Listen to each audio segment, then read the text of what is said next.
नमस्कार बच्चों। आज हम चैप्टर 17 भारत एक कल्याणकारी राज्य के कुछ महत्वपूर्ण क्वेश्चन आंसर डिस्कस करेंगे। तो चलिए हम देखते हैं। ये सिविक्स का चैप्टर है, चैप्टर 17 भारत एक कल्याणकारी राज्य। तो चलिए हम देखते हैं क्वेश्चन। सबसे पहले मैंने कुछ ऑब्जेक्टिव क्वेश्चन डाल रखे हैं जो पहले देख लेंगे, फिर हम लॉन्ग क्वेश्चन देखेंगे। तो चलिए हम पहले ऑब्जेक्टिव क्वेश्चन देखते हैं। क्वेश्चन नंबर फर्स्ट है, भारतीय संविधान के किस भाग में मौलिक अधिकार को अंगीकृत किया गया है? बेटा पिछले चैप्टर में भी मौलिक अधिकार के बारे में आप पढ़ चुके हैं।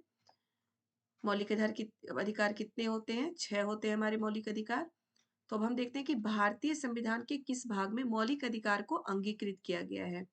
तो ये हमारे भाग 3, भारतीय संविधान के तीसरे भाग में मौलिक अधिकार को अंगीकृत किया गया है।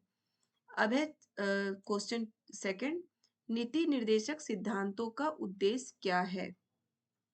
भारत को एक कल्याणकारी राज्य बनाना।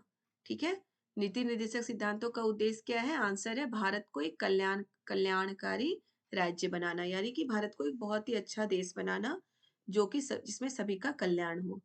क्वेश्चन नंबर 3 है, भारतीय संविधान के किस भाग में राज्य के नीति निर्देशक तत्वों का समावेश किया गया है? आंसर है भाग 4। तो याद रखिएगा कि भारत में मौलिक अधिकारों को अंगीकृत किया गया है भारतीय संविधान के भाग 3 में, और राज्य के नीति निर्देशक तत्वों को अंगीकृत किया गया है भाग 4 में। ठीक है, अब हम देख रहे हैं क्वेश्चन 4, भारतीय संसद द्वारा शिक्षा का अधिकार अधिनियम कब पारित हुआ? कब पारित हुआ? 2009 में। भारतीय संसद द्वारा शिक्षा का अधिकार अधिनियम कब पारित हुआ? 2009 में। शिक्षा के अधिकार अधिनियम में क्या है बेटा कि 6 से 14 साल तक के सभी बच्चों को के लिए शिक्षा अनिवार्य है।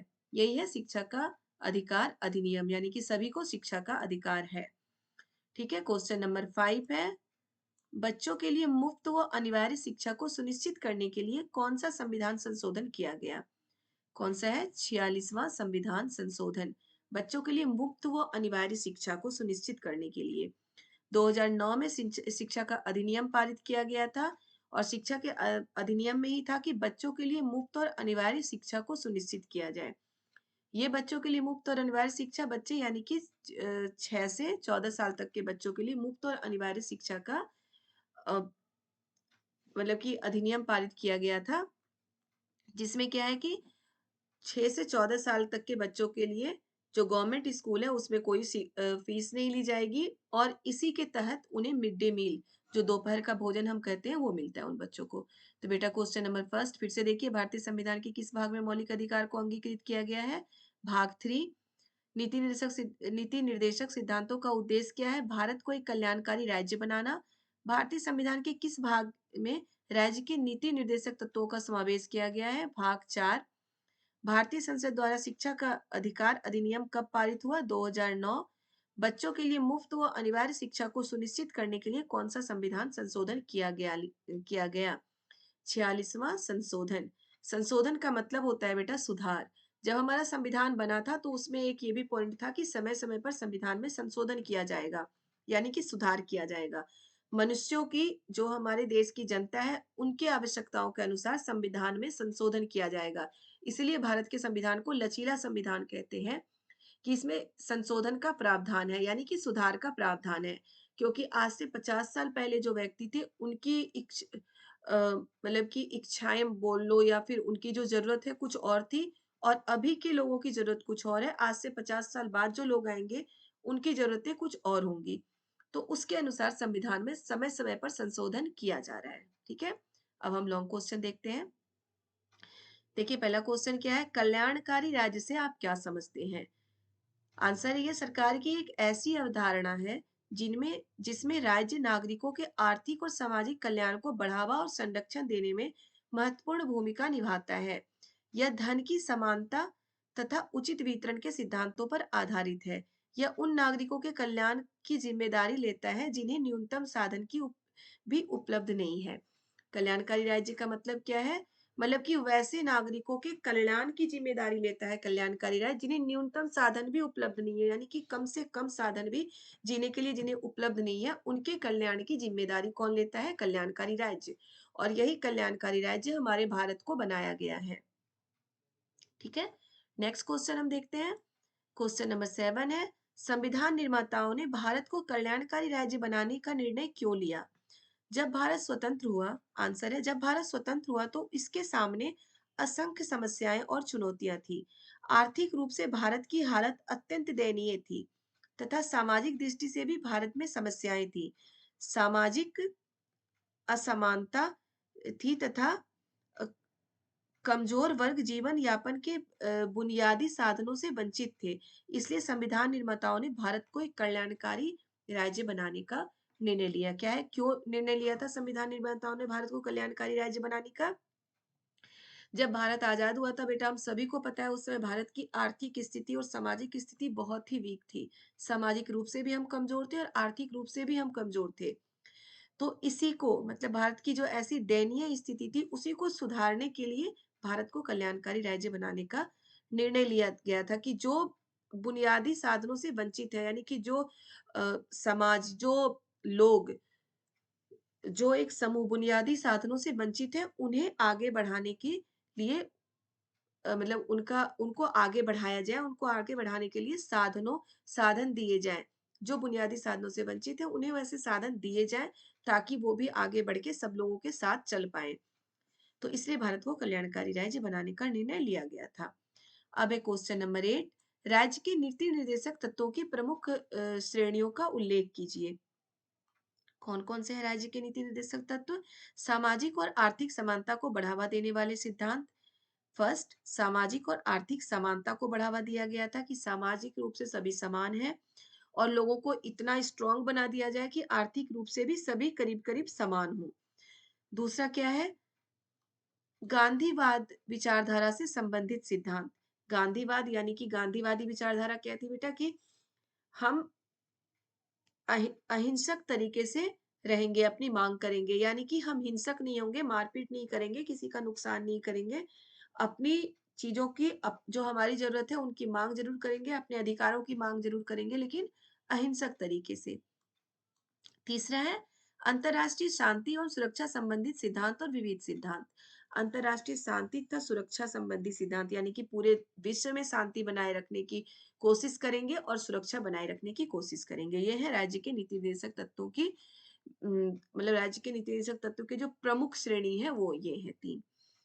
नेक्स्ट है राज्य के नीति निर्देशक तत्वों का क्या उद्देश्य है? क्या उद्देश्य है? यह भारत की केंद्रीय तथा राज्य सरकारों के लिए दिशा निर्देश है। इन सिद्धांतों का मुख्य उद्देश्य ऐसी सामाजिक तथा आर्थिक दशाओं का निर्माण करना है जिसके अंतर्गत सभी नागरिक अच्छा जीवन व्यतीत कर सकें। यह आम लोगों के हाथों में एक मानदंड की तरह है जिनके द्वारा लोग इन उद्देश्यों की दिशा में सरकार द्वारा किए गए प्रयत्नों को माप सके। क्या है राज्य के नीति निर्देशक तत्वों के उद्देश्य?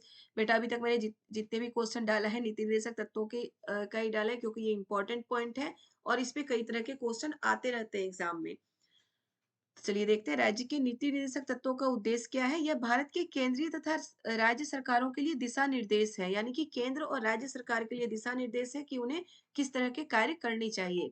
इन सिद्धांतों का मुख्य उद्देश्य ऐसी सामाजिक तथा आर्थिक दशाओं का निर्माण करना है जिनके अंतर्गत नागरिक अच्छा जीवन व्यतीत कर सके।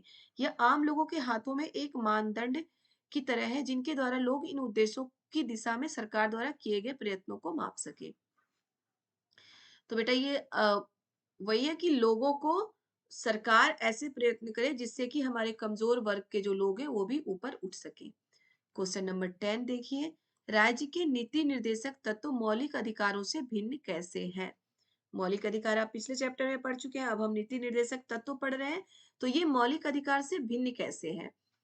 पहला पॉइंट इसका क्या है? इसमें आगे आप लिख सकते हो सबसे ऊपर कि राज्य के नीति निर्देशक तत्व मौलिक अधिकार से निम्न तरीके से भिन्न है। ठीक है, पहला पॉइंट इसमें है नीति निर्देशक तत्वों को न्यायालय लागू नहीं करा सकते तथा इनके कार्यान्वयन के लिए सरकार पर कोई संवैधानिक या कानूनी बाध्यता नहीं है। मूल अधिकार के पीछे न्यायालय की शक्ति है। क्या है, नीति निर्देशक तत्व जो है इसको न्यायालय यानी कि जो हमारे कोर्ट है वो लागू नहीं कर सकता, और कोई सरकार के ऊपर कोई संवैधानिक या कानूनी बाध्यता नहीं है नीति निर्देशक तत्वों को लागू करने के लिए। लेकिन जो हमारे मौलिक अधिकार हैं उस पर कोर्ट की मतलब कि जो न्यायालय की शक्ति है, उसे हम अगर हमें कोई मौलिक अधिकार ना मिले तो उसके लिए हम न्यायालय में जा सकते हैं, कोर्ट में जा सकते हैं। सेकेंड पॉइंट है, यह सिद्धांत लोक कल्याणकारी राज्य के उद्देश्य को साकार करने की दिशा में उठाए गए हैं। मूल अधिकार नागरिकों के अधिकारों को संरक्षित करने के लिए बाध्य है।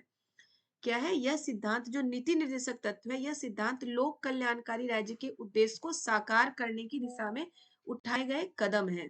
ठीक है, और मूल अधिकार क्या है, यह अधिकारों की मतलब नागरिकों के अधिकारों को संरक्षित करने के लिए बाध्य है, यानी कि नागरिकों के अधिकारों को देना ही पड़ेगा। और इसमें क्या है कि कदम उठाए गए हैं ताकि जो नीति निर्देशक तत्व है इसमें लोक कल्याणकारी कदम उठाए गए हैं। थर्ड पॉइंट क्या है, संविधान में निर्देशक सिद्धांतों को मूल अधिकारों के बाद स्थान दिया गया है, अर्थात मूल अधिकारों का महत्व इन सिद्धांतों से अधिक है। जो हमारे मौलिक अधिकार हैं उनका महत्व नीति निर्देशक सिद्धांतों से अधिक है। ठीक है, क्योंकि वो हमारे अधिकार हैं, और इन सिद्धांतों को जो नीति निर्देशक तत्व है इनके जो ये जो सिद्धांत है इनका क्या है कि हमारे मतलब कि कदम उठाया गया है कि जो कमजोर वर्ग है उन्हें कैसे ऊपर लाया जा सकता है। देखते हैं पॉइंट 5 क्या है, निर्देशक सिद्धांत सामाजिक तथा आर्थिक लोकतंत्र की स्थापना करते हैं और मूल अधिकार राजनीतिक लोकतंत्र को मूर्त रूप देते हैं। क्या है, निर्देशक सिद्धांत सामाजिक तथा आर्थिक लोकतंत्र की स्थापना करते हैं, लेकिन जो मौलिक अधिकार है वो राजनीतिक लोकतंत्र को मूर्त रूप देते हैं, यानी कि लोकतंत्र में जो जो चीजें हमें मिलनी चाहिए वो सारी चीजें हमें मौलिक अधिकार के तहत मिलती है। और जो नीति निर्देशक सिद्धांत है वो एक लोकतंत्र की स्थापना करती है, सामाजिक और राजनीतिक लोकतंत्र की स्थापना करती है। तो ये अंतर है बेटा आपके राज्य के नीति निर्देशक तत्व और मौलिक अधिकारों में। ठीक है, अब देखते हैं क्वेश्चन नंबर 11 क्या है, ऐसे कौन से नीति निर्देशक तत्व हैं जो गांधीवादी विचारधारा को प्रतिबिंबित करते हैं, यानी कि ऐसे कौन से नीति निर्देशक तत्व हैं जो गांधीवादी विचारधारा को दर्शाते हैं। गांधीवादी विचारधारा स्वराज, सर्वोदय, स्वावलंबन पर आधारित है। कुछ नीति निर्देशक तत्व भी इन्हीं विचारधाराओं को प्रतिबिंबित करते हैं, जैसे फर्स्ट क्या है, समाज के कमजोर वर्गों के लोगों को शैक्षिक एवं आर्थिक हितों को बढ़ावा देना। ठीक है, यही गांधी जी भी चाहते थे, गांधीवादी विचारधारा भी है। सेकंड है, ग्राम पंचायतों का गठन करना तथा स्वायत्त शासन के लिए शक्तियां तथा प्राधिकार प्रदान करना। ग्राम पंचायतों का गठन करना और उन्हें थोड़ी सी मतलब कि स्वतंत्रता देना, शासन के लिए शक्तियां और अधिकार देना। थर्ड है, मादक पदार्थों तथा हानिकारक औषधियों का सेवन रोकना। गांधी जी भी इनके खिलाफ थे, गांधीवादी विचारधारा भी इनके बिल्कुल खिलाफ है कि मादक पदार्थों और हानिकारक औषधियों का सेवन रोकना चाहिए, क्योंकि इससे लंबे समय तक इसका अगर इस्तेमाल किया जाए ऐसे मादक पदार्थों या फिर हानिकारक औषधियों का, तो हमारे शरीर को बहुत ज्यादा नुकसान पहुंचता है। इन चीजों से हमारे शरीर को कभी कोई फायदा नहीं मिल सकता। 4 है, ग्रामीण क्षेत्रों में लघु उद्योग को बढ़ावा देना। आपको बहुत अच्छे से पता है कि गांधीवादी वो जो बेसिक एजुकेशन गांधी जी के था उसमें भी यही था कि लघु उद्योग को बढ़ावा देना, और हमारे नीति निर्देशक तत्व में भी यही चीज है कि ग्रामीण क्षेत्रों में लघु उद्योग को बढ़ावा देना, ताकि ग्रामीण क्षेत्र में जो गरीब लोग हैं उनको उद्योग मिले और उनकी आर्थिक स्थिति सुधरे। 5वां है, राज्य पशुधन की गुणवत्ता सुधारने का प्रयास करेगा तथा दुधारू व वाहक पशुओं के वध पर रोक लगाएगा। ठीक है, ये हमारे नीति निर्देशक तत्व हैं जो गांधीवादी विचारधारा से प्रतिबिंबित है, यानी कि गांधीवादी विचारधारा जिसमें दिखती है हमें। क्वेश्चन नंबर 12 है, सामाजिक आर्थिक विकास तथा समानता को बढ़ावा देने में निर्देशक सिद्धांत किस तरह सहायक है। क्या है, सामाजिक आर्थिक विकास तथा समानता को बढ़ावा देने में राज्य के नीति निर्देशक सिद्धांत किस तरह सहायक है। यह सिद्धांत निम्न प्रकारों से आर्थिक और सामाजिक समानता सुनिश्चित करता है। पॉइंट नंबर फर्स्ट है, राज्य द्वारा अपने लोगों के लिए आजीविका के पर्याप्त साधन उपलब्ध कराना। राज्य के नीति निर्देशक तत्व है उनका क्या है, राज्य द्वारा अपने लोगों के आजीविका के पर्याप्त साधन उपलब्ध कराता है। सेकंड है, देश के मौलिक साधनों तथा का सामान्य हितों में न्याय संगत वितरण करना। जो मौलिक साधन है उनको समान रूप से वितरण करता है लोगों में।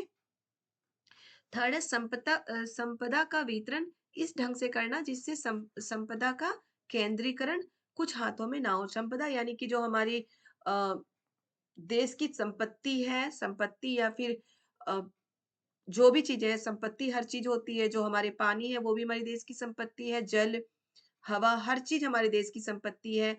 खाद्य पदार्थ, जो खनिज पदार्थ होते हैं वो सभी हमारे देश की संपत्ति है। तो ये कुछ हाथों में केंद्रीकृत ना हो जाए, यानी कि किसी के पास बहुत ज्यादा, किसी के पास बहुत कम ना हो, इनका वितरण सही तरीके से हो, ये भी देखते हैं।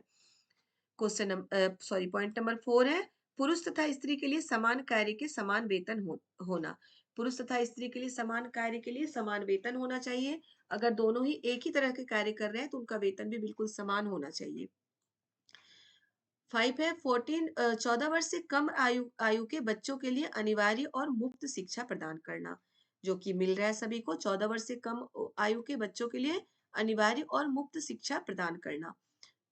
6 है उद्योगों के प्रबंधन में श्रमिकों की भागीदारी सुनिश्चित करना, यानी कि उद्योगों के प्रबंधन में श्रमिकों की भागीदारी सुनिश्चित करना है। क्वेश्चन क्या था बेटा, देखिए फिर से, सामाजिक आर्थिक विकास तथा समानता को बढ़ावा देने में निर्देशक तत्व, नीति निर्देशक तत्वों के तत्व सिद्धांत किस तरह सहायक है। तो ये सारे हमारे पॉइंट है। चलिए बेटा एक बार फिर से हम देख लेते हैं आपके शुरू से सारे क्वेश्चन एक बार फिर से देखते हैं।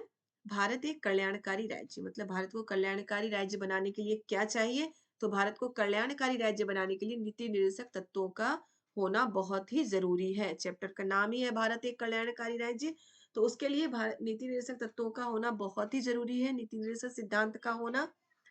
तो ये सारे क्वेश्चन है बेटा। शुरू में 4-5 मैंने आपको एमसीक्यू दिए हैं, उसके बाद कुछ जो शॉर्ट क्वेश्चन होते हैं जो 3 नंबर में आते हैं वैसे क्वेश्चन है, फिर लॉन्ग क्वेश्चन है। इसे आप फिर से देख लीजिए। ये महत्वपूर्ण क्वेश्चन है जिनके एग्जाम में आने की संभावना ज्यादा होती है। ऐसे क्वेश्चन बेटा बेटा एग्जाम में आते हैं, आने की संभावना ज्यादा होती है, तो आप इसे जरूर नोट डाउन कर लें, याद कर लें, सुन के याद करें, लिख के याद करें, और याद करने के बाद दोबारा जरूर लिखें। और जिन लोगों ने अभी तक मेरा मेरे चैनल को सब्सक्राइब नहीं किया है, वो चैनल को सब्सक्राइब जरूर कर दें। वीडियो अगर पसंद आए तो वीडियो को लाइक करें, कमेंट करें, अच्छा लगा हो तो भी कमेंट करें, बुरा लगा हो तो भी कमेंट करें। तो ये थे आपके चैप्टर नंबर 17 के क्वेश्चन आंसर।